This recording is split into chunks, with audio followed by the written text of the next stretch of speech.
गोविंद कहते हैं आत्म्यो ह्यात्मनो बंधु रात्मैव रिपुरात्मना। हम अपने खुद ही मित्र हैं, खुद ही शत्रु हैं। ये इंद्रियां मिलकर के गोविंद की प्रार्थना करती हैं, नमामि ते देव पदारविंदम शमोत पत्रम। हे गोविंद ये कृपा करो। हम इंद्रियों को ही कारण महात्मा लोग बताते हैं कि पतन का कारण इंद्रियां है। तो हम कैसे अपने आप को ठीक रखें? तो उन्होंने गोविंद से प्रार्थना की कि एक काम करो ना, आप ही हमारे विषय बन जाओ, आप ही हमारे विषय बन जाओ। मतलब आंख को क्या चाहिए? स्वरूप चाहिए। कान को क्या चाहिए? मधुर ध्वनि चाहिए। जीव को क्या चाहिए? सरसता चाहिए, माधुर्यता चाहिए, मिठास चाहिए, रस चाहिए। शरीर को क्या चाहिए? स्पर्श चाहिए। कानों को क्या चाहिए? सुंदर मधुर आवाज, श्रवण चाहिए। नासिका को सुगंध चाहिए। और ये पांव क्या करें? कहां जाएं? आप विषय बनो ना इनके। हाथ क्या करें? इन हाथों के विषय आप बनो। ये मुख से हम क्या गाएं? इसके विषय आप बनो। और फिर इस स्थिति में हम पहुंच जाएं कि जागते शोभते शरण तुम्हारी, जागते शोभते शरण तुम्हारी। हर एक परिस्थिति में फिर हम तुम्हारे रहेंगे। जब आंखों में आपका तो क्या हो जाए? बोले आंखों को क्या चाहिए? रूप। तो आप ऐसा रूप धारण कर लो कि आंखों को आपसे ज्यादा अच्छा कुछ लगे ही नहीं। एक धनुष दास जी ऐसे कुछ नाम था, भक्तमाल में एक धनुषधारी उनका नाम आता है। हाँ धनुर्दास, बिल्कुल सही बात, धनुर्दास। तो ऐसे धनुर्दास जी महाराज की स्वरूपा शक्ति थी उनके अंदर। उनकी पत्नी बड़ी स्वरूपवान थी। निर्निमेष गति से निरंतर अपनी पत्नी को निहारा करते थे। एक पल के लिए भी गोस्वामी तुलसीदास जी ने भी अनुभव किया। जब गोस्वामी तुलसीदास जी का विवाह हुआ, रत्नावली जी आई, तो उन्होंने साल 2 साल तक तो उन्होंने उनको मायके जाने ही नहीं दिया।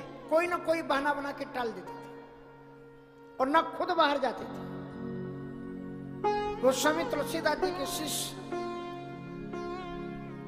ने लिखा है उनके चरित्र में, न जाएं आप न जान दें कहीं, पल एक प्रिया बिन चैन नहीं।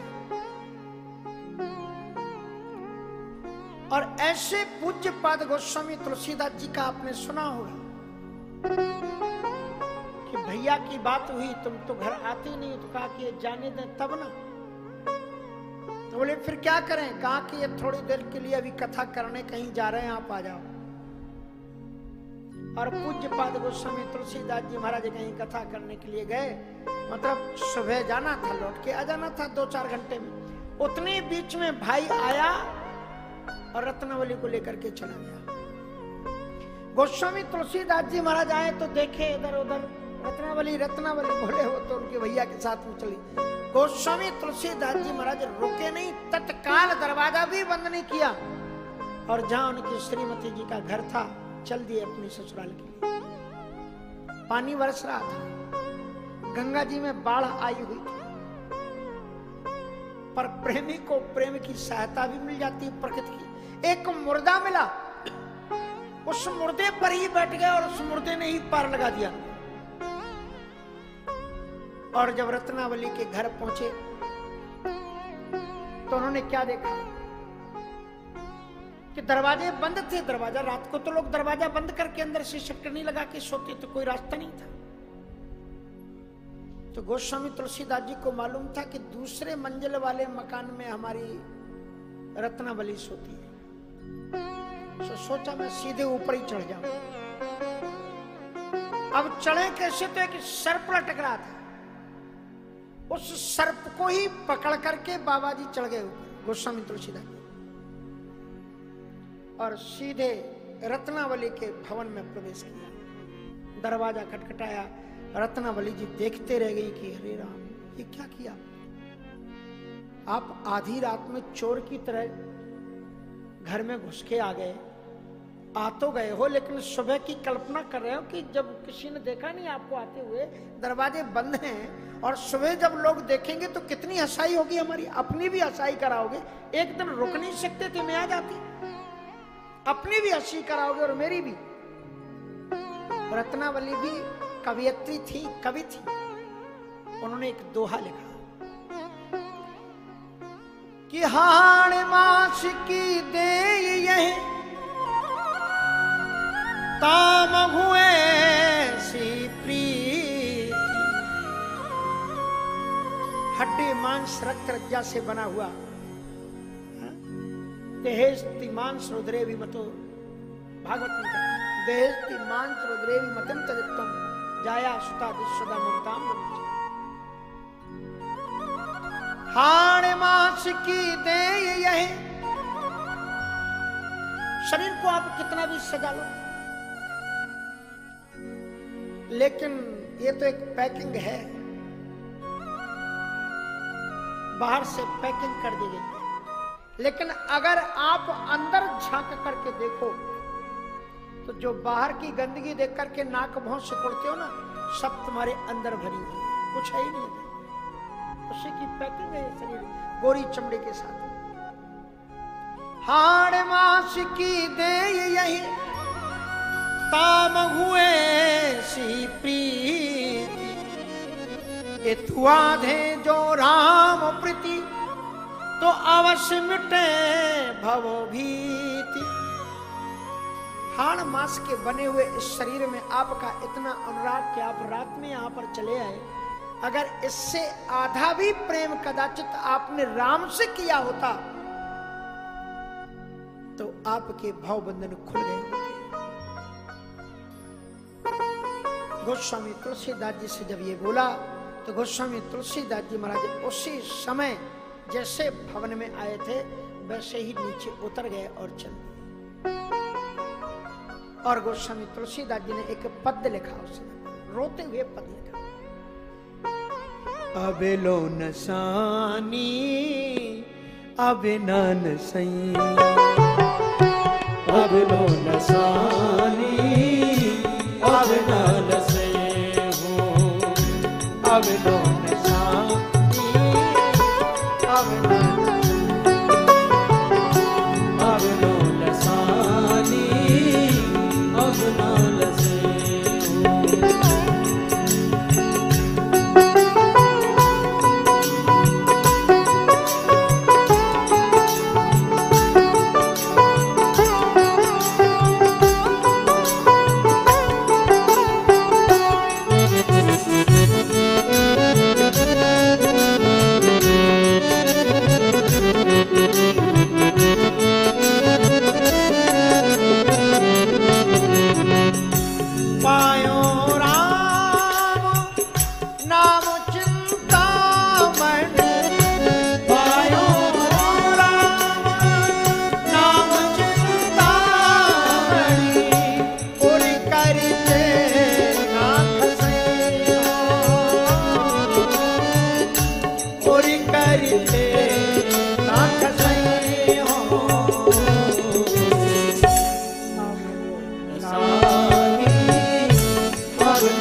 इन इंद्रियों के कारण ही प्राणी उपहास का पात्र बनता है।